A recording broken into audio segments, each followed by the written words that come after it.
31절에서 41절입니다.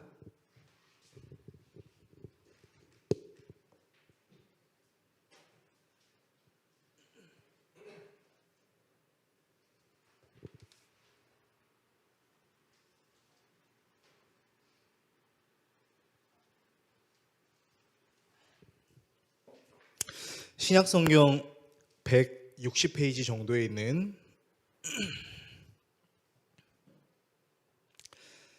요한복음 8장 31절에서 41절의 말씀을 한 절씩 교독하시고 마지막 절은 같이 읽겠습니다.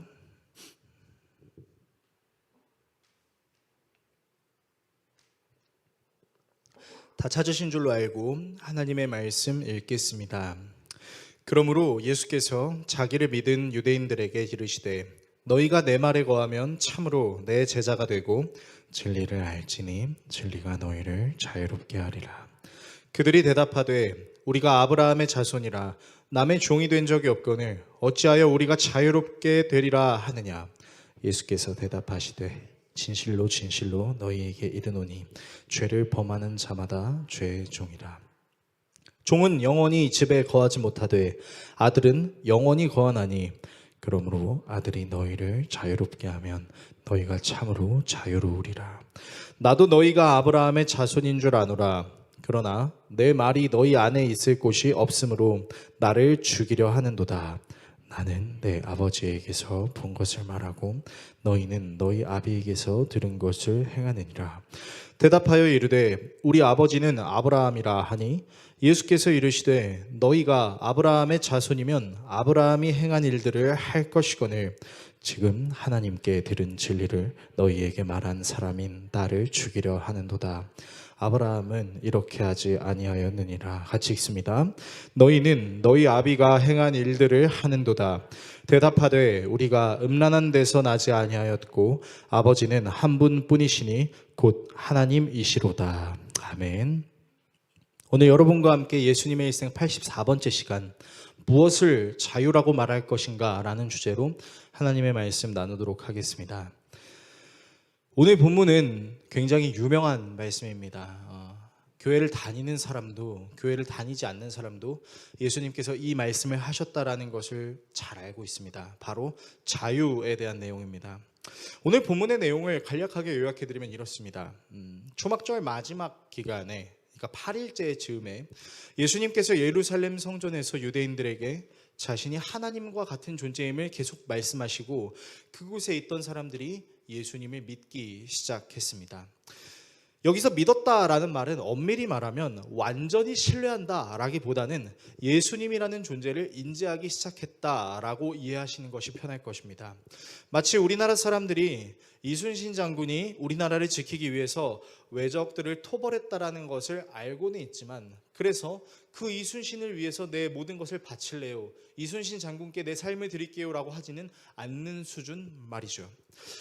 예수님에 대한 일종의 지식이 생긴 유대인들에게 예수님께서는 자신의 말을 믿으면 자신의 제자가 될 뿐만 아니라 진리를 알게 될 것인데 그 진리가 너희들을 자유롭게 할 것이다 라는 말씀을 하시고 이 말에 유대인들은 마치 발작 버튼이라도 눌린 것처럼 자기들은 아브라함의 자손인데 아무에게도 종노릇한 적이 없는데 왜 종노릇하냐라고 말하면서 발끈합니다.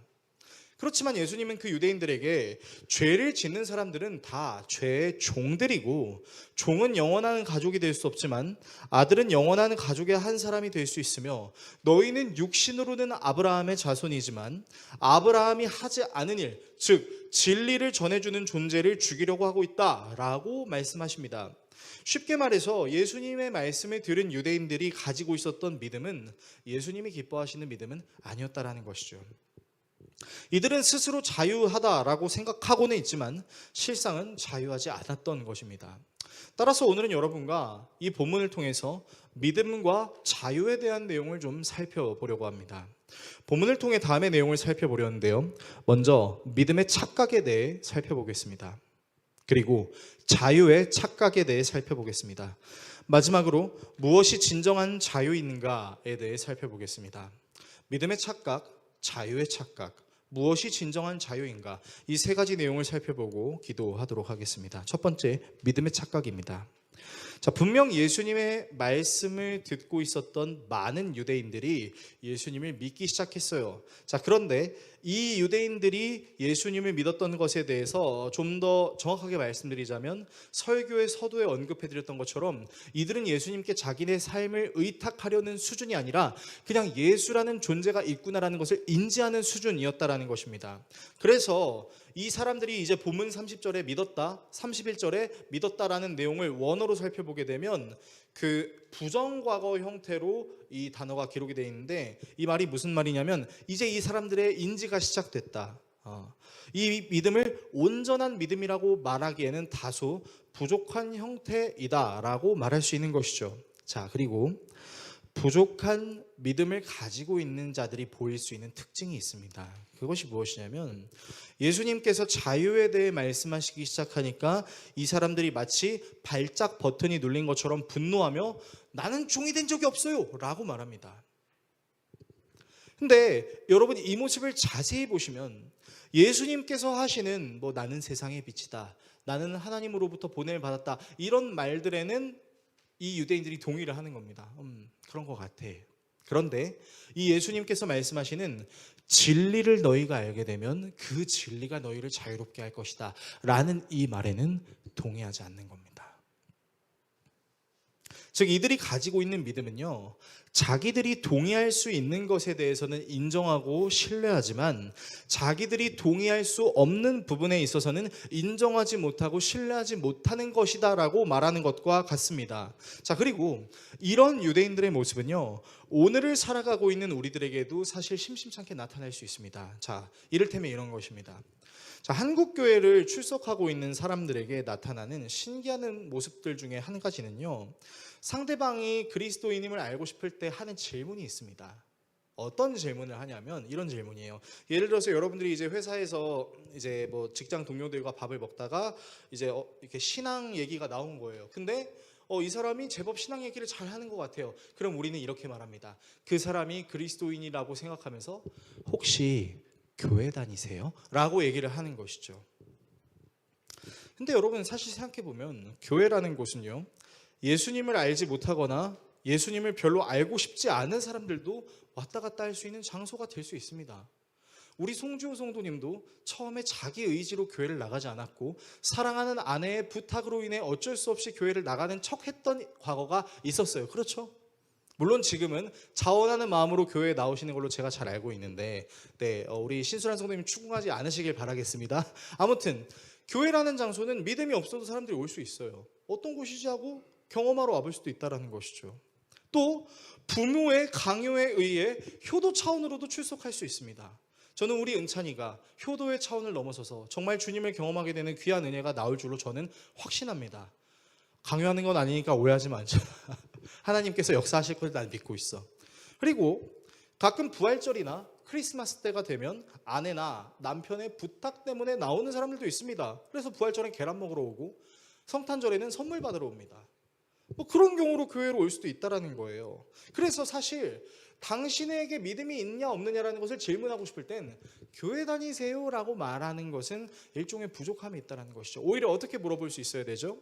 저 사람이 진짜 하나님을 믿는 사람인지를 알고 싶다면 우린 이렇게 말해야 될 겁니다. 당신은 하나님을 온전히 신뢰하시나요? 당신은 예수 그리스도께서 당신의 죄를 위하여 죽으시고 부활하셨다는 사실이 믿어지시나요? 라고 질문할 수 있어야 되는 것이죠. 근데 우리는 이렇게까지 질문하진 않아요. 뭐라고 질문하냐면 교회 다녀요? 나도 교회 다니는데, 그냥 이 수준에 그냥 머무른다는 거죠.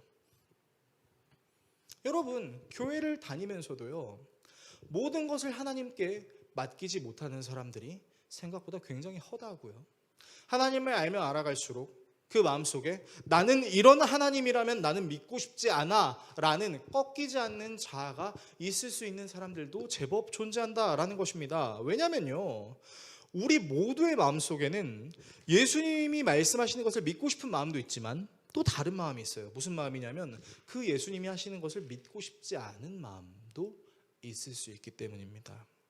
그럴 수밖에 없는 이유는 우리 모두는 하나님의 은혜를 누리면서도 하나님처럼 되고 싶어 했던 교만함을 가진 아담과 하와의 후손이기 때문이죠. 그래서 어쩌면 여러분 우리는 하나님 앞에 이런 죄를 짓고 살아가고 있는지도 모르겠어요. 그러니까 나의 부족함을 채워주시고 나의 연약함을 헤아려 주시고 안아주시고 사랑해 주시는 그 주님은 너무 좋아요. 그런데 그런 나에게 근데 너 이건 좀 고쳐줬으면 좋겠어. 야, 너 근데 이건 좀 변해야 되지 않겠니? 라고 말씀하시는 그 하나님의 구속은 내가 누리고 싶지 않아 한다는 거죠. 제가 예수님을 온전히 믿기로 결단하기 전에 하나님의 속성 중에 가장 불편하게 느껴졌던 부분들이 있었습니다. 그게 뭐였냐면요, 저는 신앙생활하면서 이 부분이 제일 불편했어요. 그러니까 함께하는 성도들은 이 겉으로 보여지는 저의 모습은 잘 알고 있습니다. 그런데 제가 아무에게도 보여주지 않았던 제 속마음은 모르잖아요. 그런데 하나님은 제 겉모습도 알고 제 속마음도 아세요. 제 속마음은 보여주기 싫거든요. 나도 나를 잘 모르겠는데, 나도 나를 이해하려면 시간이 필요한데 그런 나를 마치 다 안다는 듯이 나를 쏙쏙들이 쳐다보고 있는, 마치 여러분들이 숨어가지고 뭔가를 하고 있는데 그거를 뒤에서 너 뭐 하고 있냐? 라고 말씀하시는 그 하나님을 여러분들이 상상해 보셨을 때 여러분 마음이 편하신가요? 아니요, 불편하실걸요? 저도 그랬습니다. 저는 솔직히 말씀드리면 저희 정씨 집안은 술과 담배를 매우 사랑하는 집안이었습니다. 심지어 저희 할아버지는 술, 담배 때문에 돌아가셨어요. 한 번도 저는 그 할아버지를 본 적이 없었는데 그 DNA가 저에게 있어서 그랬는지는 몰라도 저는 누가 술하고 담배를 가르쳐주지 않았는데, 제가 성인이 되고 나서 더운 여름날, 오늘같이 이 폭염이 찌드는 날, 그 호프집을 지나가는데 사람들이 위하여 이러고 짠하고 마시면서 이러는 게 너무 시원해 보이는 거예요. 그래서 저도 모르게 그거를 몰래 마셨고 너무 맛있는 겁니다. 너무 맛있고, 그리고 막 사람들이 담배를 왜 필까? 그래서 이제 저도 한번 담배라는 걸 해봤어요. 저는 그래서 하루 만에 담배를 시도해서 그 하루 만에 1mm에서 3mm, 3mm에서 6mm, 6mm에서 9mm까지 다 졸업을 했습니다. 그렇게 하루에 2갑 반씩 피던 게 저의 인생이었었습니다. 신학대학교를 다니면서요. 우리나라 장로교 교단의 장자라고 불리우는 총신대학교 신학과를 이제 이수하고 있으면서 예배당에서는 홀리한 척, 그리고 집에, 그때 제가 주택에 살고 있었는데 옥상이 있었거든요. 거기 가면은 이제 이렇게 화분 같은 치 생긴 그 뒤에 이제 공간인데 거기에 이제 항상 제 담배랑 술이 있었어요. 그래서 이제 아버지 어머니가 주무시면 몰래 이제 옥상에 올라가서 옥상에 있는 달빛을 보며 담배를 피웠습니다. 근데 담배를 필 때마다 이런 생각이 드는 거예요. 하나님이 옆에서 딱 이렇게 지켜보고 계시면서 에휴, 한심한 놈아, 이렇게 쳐다보고 계신 느낌이 드는 거예요. 그래서 제가 이렇게 기도를 했습니다. 어떻게 기도했냐면요, 담배를 피면서 이렇게 기도하는 거죠. 하나님, 저 쳐다보지 마세요. 저 죄 짓는 거 아닙니다. 저 기호식품 누리는 거예요. 저 죄 짓는 거 아닙니다. 정죄하지 마세요.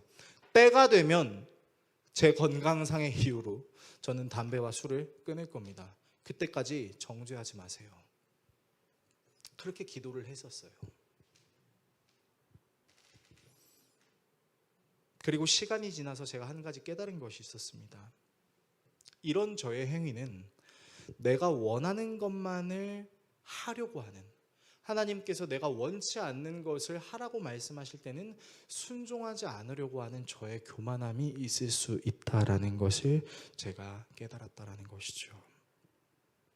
많은 사람들이 오해합니다. 믿음이라는 것은 단순히 내가 교회 출석을 잘하고 교회 프로그램에 잘 참석하고 봉사를 열심히 하고 소그룹 모임을 잘하는 것으로 결정된다라는 착각이죠.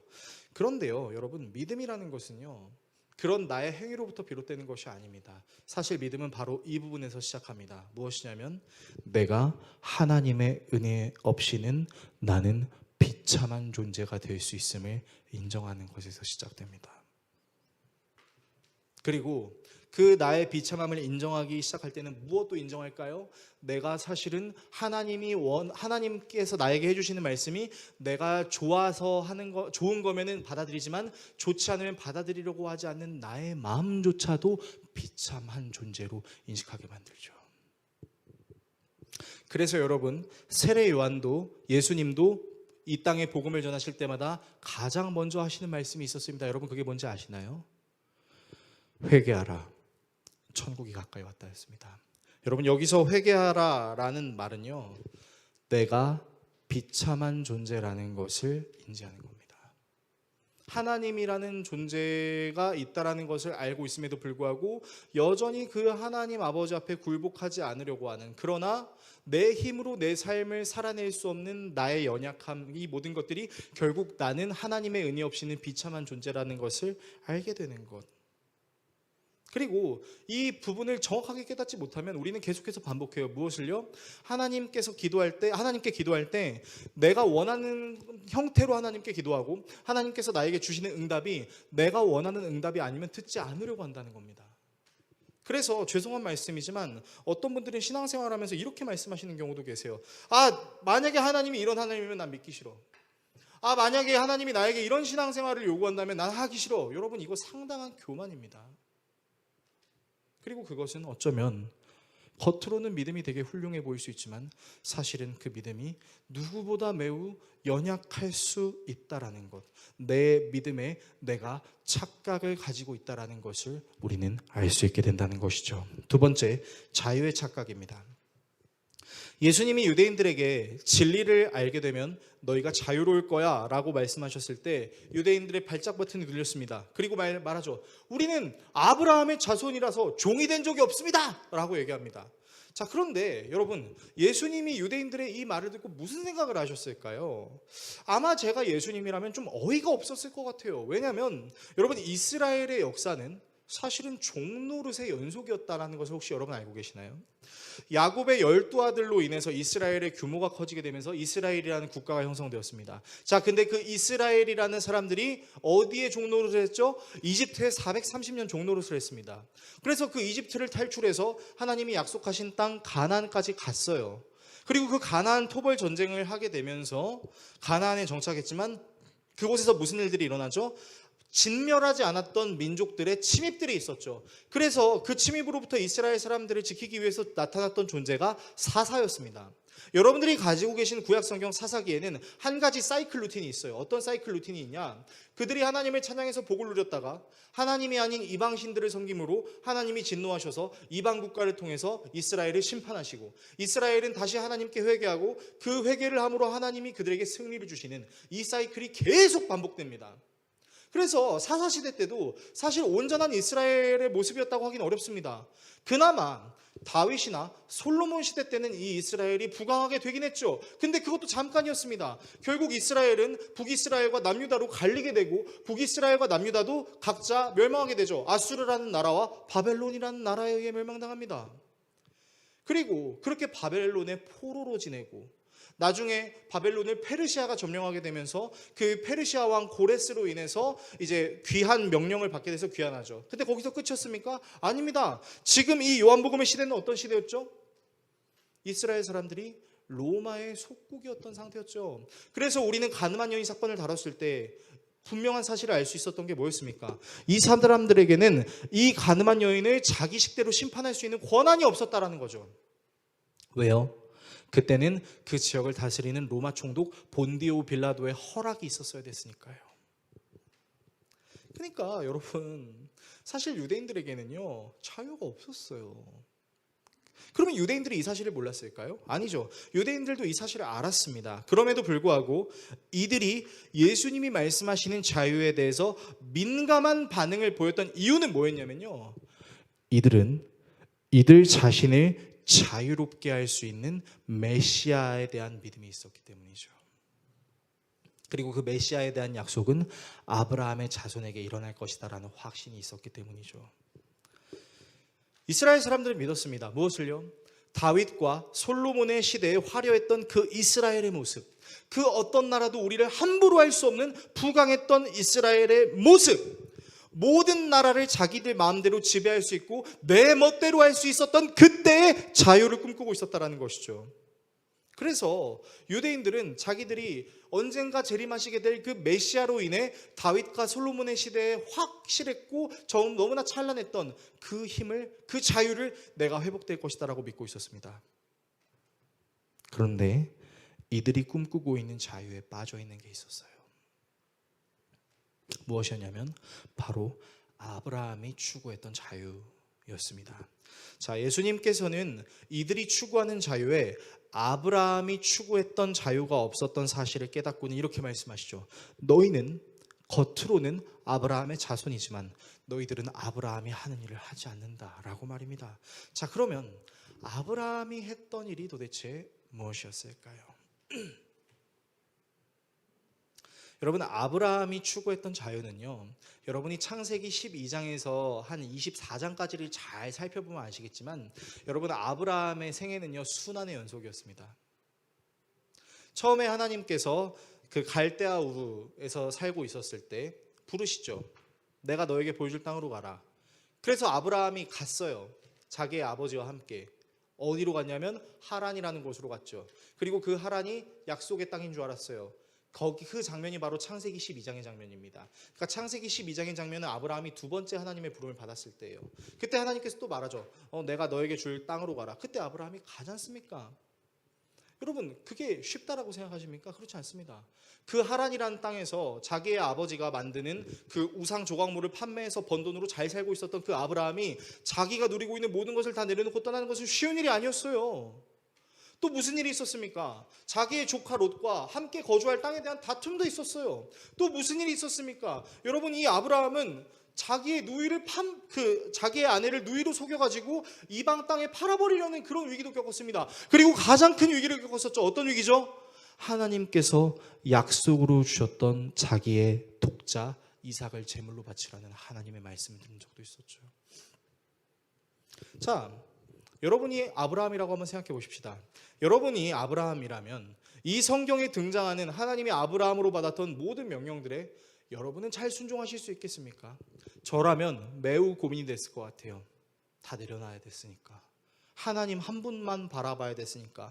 너무 무모하다는 생각이 들 수 있으니까 라고 말입니다. 그런데요, 그럼에도 불구하고 아브라함에게는 자유가 있었어요. 무슨 자유요? 내가 하나님께 순종함으로 하나님께서 나를 지키시고 돌보시는 것을 확신하는 자유가 있었던 것이죠. 많은 그리스도인들이 착각할 수 있는 것 중에 하나가 바로 이런 겁니다. 여러분, 진정한 자유를 우리는 사전적 정의로만 여기는 경우가 되게 많습니다. 어떤 거죠? 외부에 구속이 없이 오직 내 마음대로 내가 원하는 대로만 할 수 있는 것을 진짜 자유라고 생각합니다. 그래서 현대인들은요, 이 삶을 살아가면서 나에게는 정말로 자유의 시간이 너무 없는 것 같아 라고 말하는 경우가 사실 허다해요. 그런데 저는 좀 생각을 달리해서 여러분께 좀 말씀드리고 싶은 게 있어요. 제 경험을 좀 여러분들께 말씀드리겠습니다. 이제 제 아내와 아들이 한번 처가에 갈 일이 있었어요. 그래서 이제 아내가 그러는 거죠. 오늘 당신 혼자 있어야 되고 당신 혼자 자야 되니까 밥 잘 챙겨 먹고 잘 해라.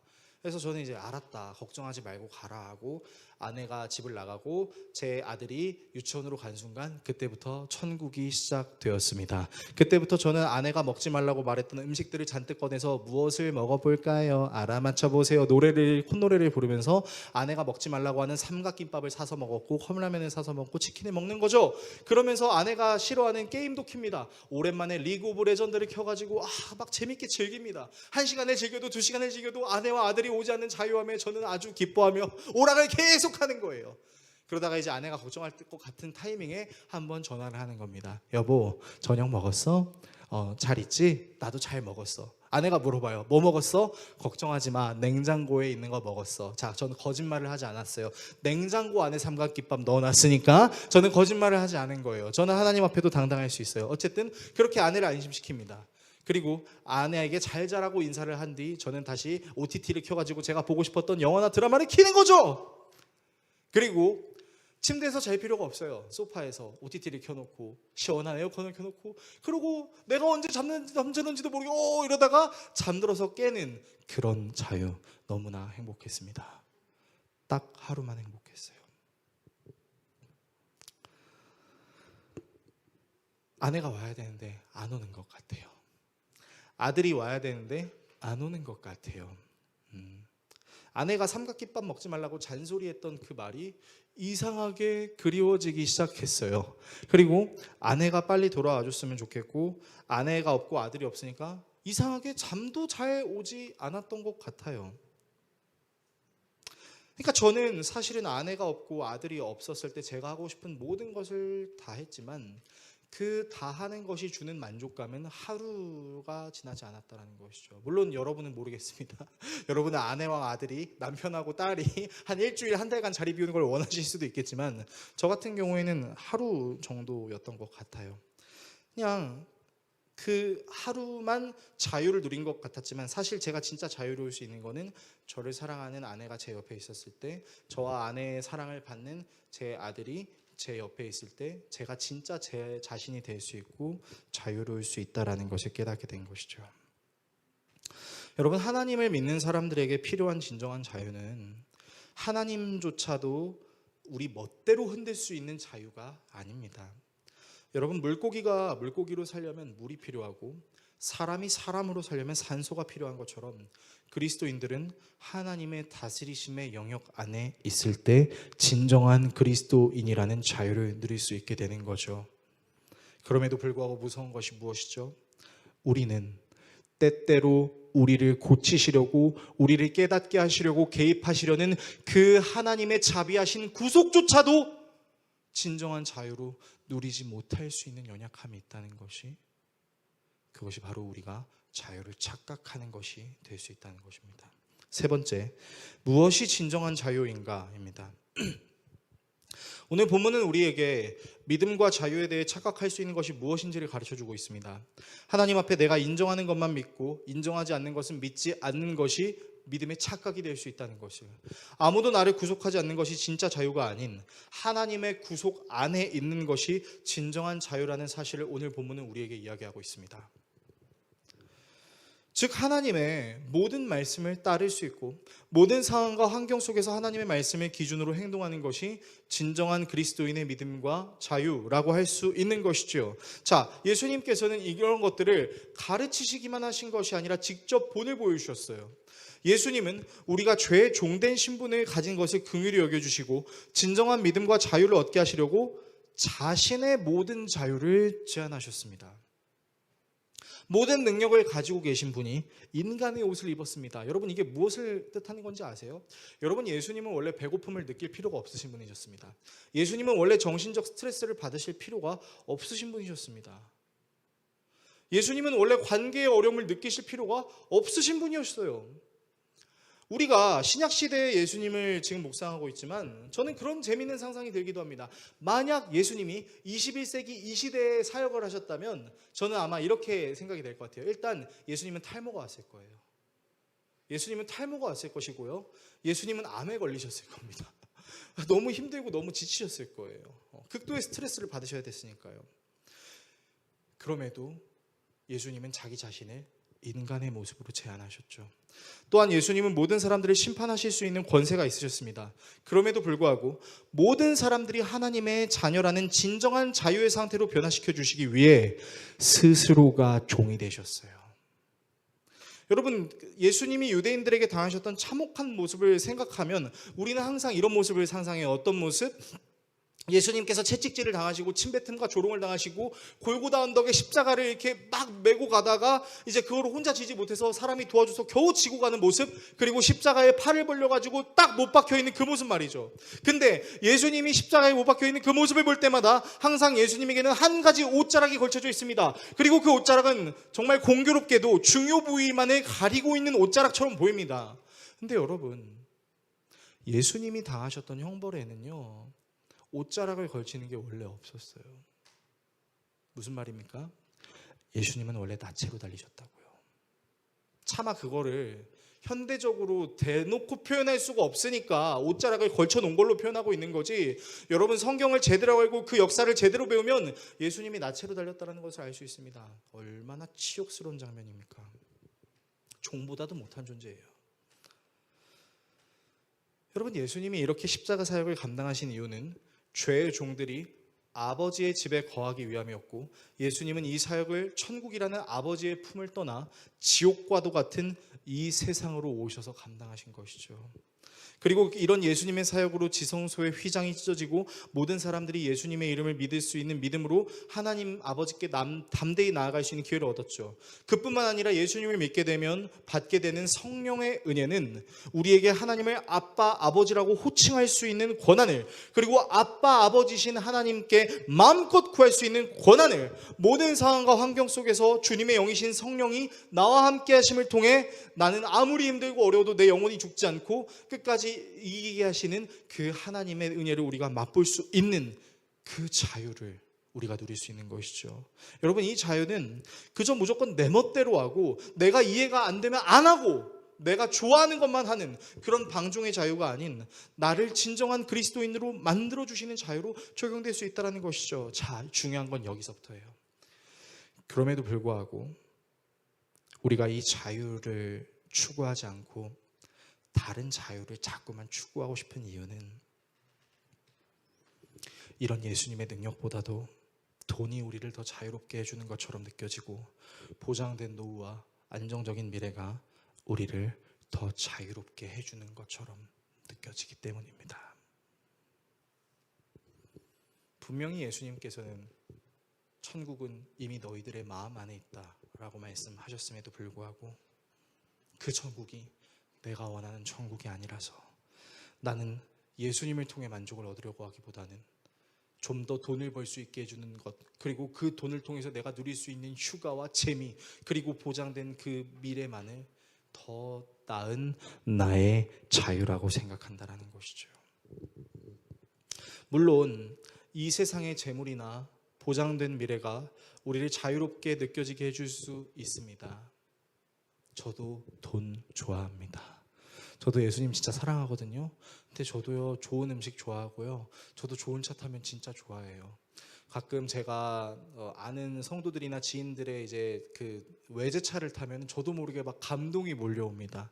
아직도 그 감동이 잊혀지지 않아요. 제가 벤츠 E클래스를 처음 탔을 때 감동인데, 안전벨트를 슥 맸는데 벨트가 하더니 갑자기 제 몸을 감싸는 그 안락함이라고 해야 할까요? 정말 촌딱도 이런 촌딱이 없습니다. 제가 그 벤츠의 벨트를 보면 그리고 이제 그 벤츠의 시트의 움직임과 그때 당시에 이제 통풍 시트가 없었을 때 통풍이 되는 걸 느끼면서 막 와, 너무 좋다.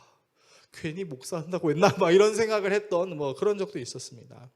그런데요, 여러분, 이런 것들은요, 아까 제가 말씀드렸던 것처럼 잠시 잠깐은 기쁘게 해줍니다.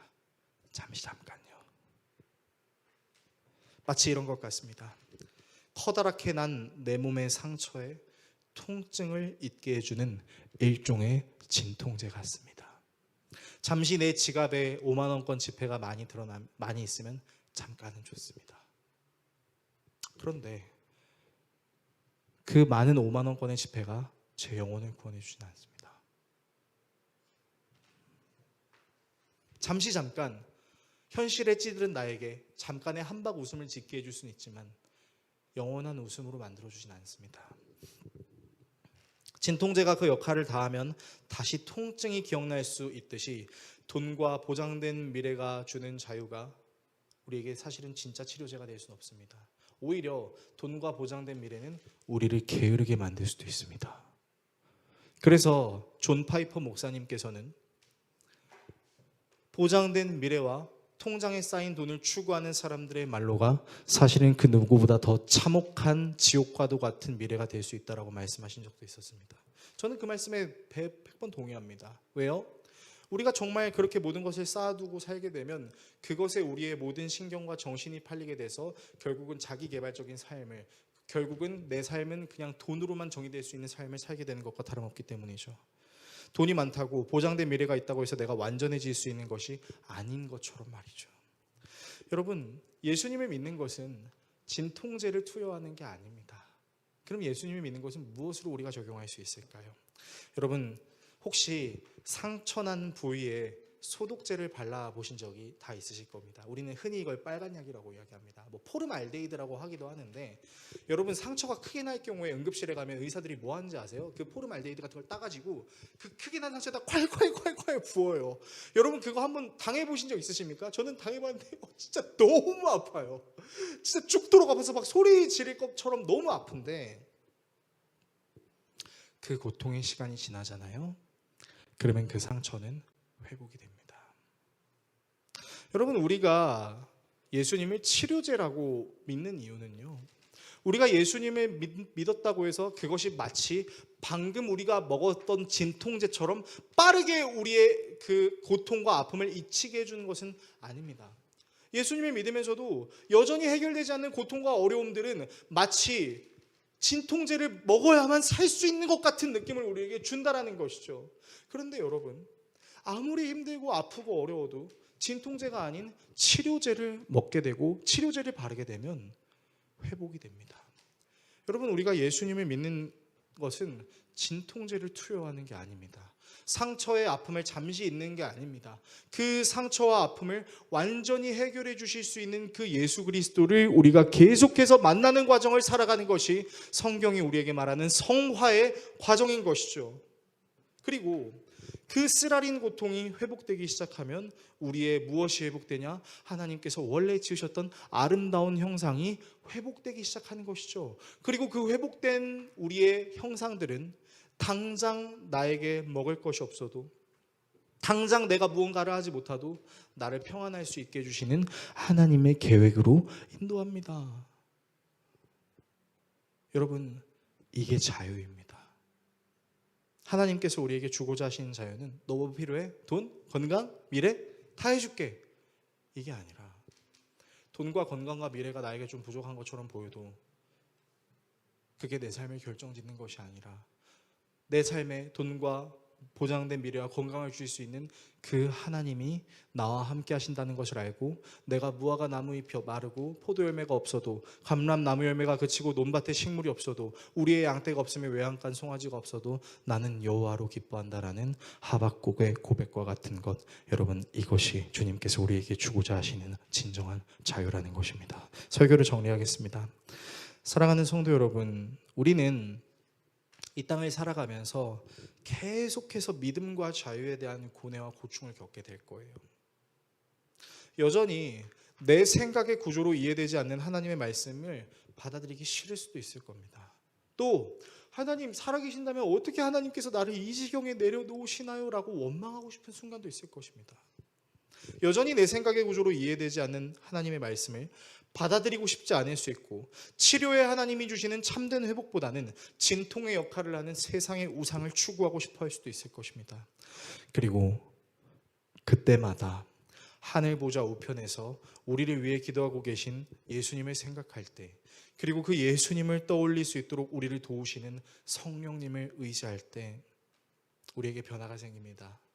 다 이해할 수 없어도 믿기로 결단하는 진정한 믿음이 시작됩니다. 그리고 모든 상황 속에서 그럼에도 불구하고 주님을 찬양하게 되는 참된 자유가 생길 수 있습니다. 여러분, 이 모든 것을 가능하게 하신 분은 한 분입니다. 오직 우리를 위하여 자신의 모든 것을 제한하고 종의 모습으로 오셨던 예수 그리스도입니다. 여러분, 이 예수 그리스도께로 나아가십시오. 그분이 하나님께 행하신 순종이 우리로 하여금 하나님께 순종할 수 있는 삶을 살도록 도우십니다. 그분이 하나님의 말씀에만 순종하셨던 모습이 우리로 하여금 하나님 안에 있는 것이 참된 자유임을 깨닫게 하실 것입니다. 그래서 누군가 여러분에게 당신이 생각하는 자유가 무엇입니까? 라고 질문할 때 여러분이 이렇게 대답하셨을 수 있었으면 좋겠습니다. 내가 생각하는 자유는 하나님을 향한 온전한 신뢰의 믿음으로 모든 상황과 환경 속에서 주님을 찬양하는 것입니다. 다시 읽어드리겠습니다. 내가 생각하는 자유는 하나님을 향한 온전한 신뢰의 믿음으로 모든 상황과 환경 속에서 하나님을 찬양하고 예배하는 것입니다. 이렇게 살기를 다시 한번 다짐하는 저와 여러분이 될 수 있기를 예수 그리스도의 이름으로 축원합니다.